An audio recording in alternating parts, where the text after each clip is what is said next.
Feel the magic in the air. Levez les mains en l'air. Allez, allez, allez. Feel the magic in the air. Levez les mains en l'air. Allez, allez, allez. Feel the magic in the air. Magic System, Red One, Shawty. I pozdrav svima da došli u novu epizodu i u današnjoj epizodi radimo review za Cubicle Labs Yuxiao Pro M. Pa, hajde da počnemo. Ova kocka na Cubiclu košta $50, što je također standardna cena za svaku Cubicle Labs kocku. Kocka je podmazana sa Weight 5 na jezgru i sa mešavinom DNM-a i silka na delovima, što bi trebalo da učini ovu kocku brzom, ali ipak stabilno. Yuxiao Pro M je ipak na malo sporijoj strani što se tiče okretanja.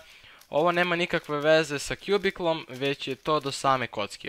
Obično Yuxiao Pro je jedna od sporijih kocki, tako da je kombinacija luba i magneta ne čini znatno bržom, ali je zato ova kocka mnogo stabilna i držat će oblik kocke tokom slaganja konstantno. Što se mene tiče, na ovoj kocki najveći problem je to što ne mogu da uradim puno solova na njoj odjednom, i to je zato što je na sporijoj strani, pa mi se i ruke brže umaraju. Što se tiče ostalih performansi, naravno da ima odlično corner katovanje, a što se tiče corner twistova, to je jedna novina koju je GOG1 uveo. Kada pogledate kocku, možete vidjeti da za razliku od novih 3x3, ova kocka ima zaobljene ćoškove, što je još ranije bilo izbačeno zbog corner twistova.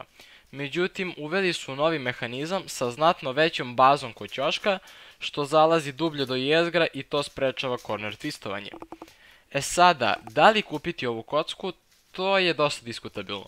Zavisi najviše od vašeg turning styla. Ako ne volite brze kocke, ova kocka je definitivno za vas, ali ako ih volite i sviđa vam se osjećaj, onda bih preporučio light verziju sa stabilnim magnetima, što čini kocku dosta bržom. I pored light verzije, opet treba da razmotrite situaciju da na Cubiclovom sajtu imate mnogo različitih kocki sa magnetima i mislim da stvarno nije vredno dati $50 na Yuxiao Pro M ako niste pre toga voleli običnu Yuxiao ili ako imate Yuxiao Pro, a ne volite. To bi bilo sve za ovu epizodu, nadam se da ste uživali, ako jeste ostavite like i subscribe i mi se vidimo u nekoj sljedećoj epizodi. Poz!